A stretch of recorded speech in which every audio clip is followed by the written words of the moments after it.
Over the last 10 years since Narendra Modi, who is the Indian Prime Minister who has come to power, some of India's best-known journalists and editors.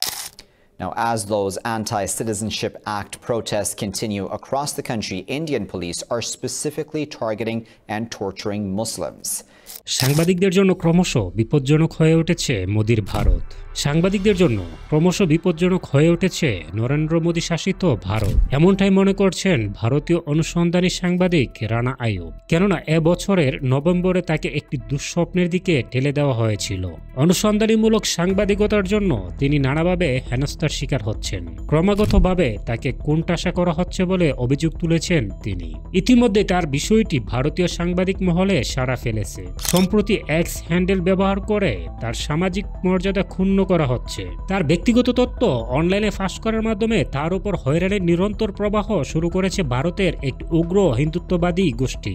যৌন হয়রানি থেকে শুরু করে মৃত্যুর হুমকির মুখোমুখি হচ্ছেন তিনি। তবে এ বিষয়ে পুলিশ নিশ্চুপ। তাদেরকে জানানো হলেও তারা এ বিষয়ে কোনো পদক্ষেপ নেয়নি। ভারতীয় এই সাংবাদিক যখন কাজের জন্য ক্রমাগত হুমকি, নজরদারি এবং আইনি লড়াইয়ের মুখোমুখি হচ্ছেন, তখন বিশ্বের বৃহত্তম গণতন্ত্রের দেশ হিসেবে পরিচিত ভারতের সাংবাদিকদের উপর ক্রমশ হয়রানি বৃদ্ধির বিষয়টি স্পষ্ট হয়ে ফুটে উঠেছে। How does a journalist report in Modi's India শিরোনামে একটি লেখায় এসব কথা তুলে ধরেছেন রানা আইয়ুব নিজেই।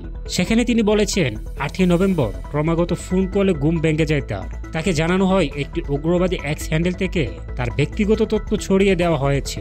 ক্রমাগতভাবে আইয়ুবকে হয়রানির জন্য পোস্টগুলো টানা শেয়ার করার জন্য উদ্বুদ্ধ করা হতে থাকে। আর এই পোস্টের পর তার ফোনে প্রচুর কল আসে, যার বেশিরভাগই ছিল যৌন ইশারা এবং হত্যার হুমকি। শত চেষ্টা করেও ফোন কলের মাধ্যমে এমন সহিংসতার ধারাবাহিক প্রবাহ থেকে রক্ষা পায়নি ভারতীয় এই সাংবাদিক। আইন শৃঙ্খলা বাহিনীকে এ বিষয়ে অবহিত করা হলেও তারা এ বিষয়ে তেমন কোনো পদক্ষেপ নেয়নি বলে অভিযোগ করেছেন তিনি। হেনস্থা থেকে রক্ষা পেতে ভারতের সাইবার ক্রাইম বিভাগের সহযোগিতা চেয়েও ব্যর্থ হয়েছেন। এছাড়া অভিযোগের জন্য থানায় ঘন্টার পর ঘন্টা বসে থেকেও কোনো ফল পাননি তিনি।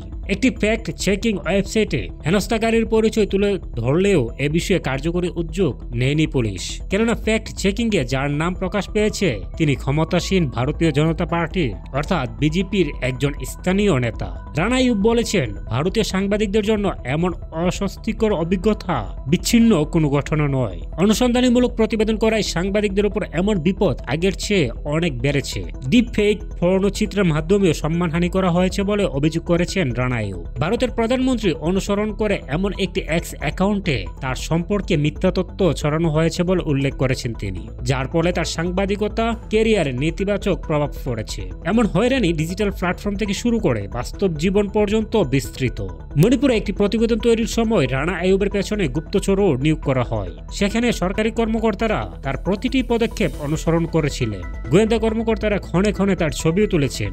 সাংবাদিকদের উপর এমন রাষ্ট্রীয় নজরদারি বেশ উদ্বেগজনক বলে মনে করেন ভুক্তভোগী ওই নারী সাংবাদিক। কেননা এতে নিরাপত্তাহীনতা তৈরি হয়। রানা আইয়ুব লিখেছেন, ওয়ার্ল্ড প্রেস ফ্রিডম ইন্ডেক্সে ভারতের অবস্থান 156তম। ক্রমেই ভারত সাংবাদিকদের জন্য প্রতিকূল হয়ে উঠেছে, বিশেষ করে স্বাধীনভাবে অনুসন্ধানী সাংবাদিকদের জন্য বর্তমান ভারত একদমই অনুকূলে নয়। এছাড়া নারী সাংবাদিকদের অনলাইনের মাধ্যমে হেনস্থা করার ঘটনাও আগের চেয়ে বৃদ্ধি পেয়েছে। এর মাধ্যমে তাদের ব্যক্তিগত জীবন থেকে পেশাগত জীবনকেও হুমকির সম্মুখীন করা হচ্ছে, যার ফলে বহু সাংবাদিক লাঞ্ছনার শিকার হচ্ছেন। এর পাশাপাশি এসব সাংবাদিকদের হিন্দু বিরোধী বলেও প্রচারণা চালাচ্ছে। আইনিভাবেও হেনস্থার শিকার হচ্ছেন তিনি। কেননা আইয়ুবের বিরুদ্ধে ইতিমধ্যে একাধিক মামলা দায়ের করা হয়েছে।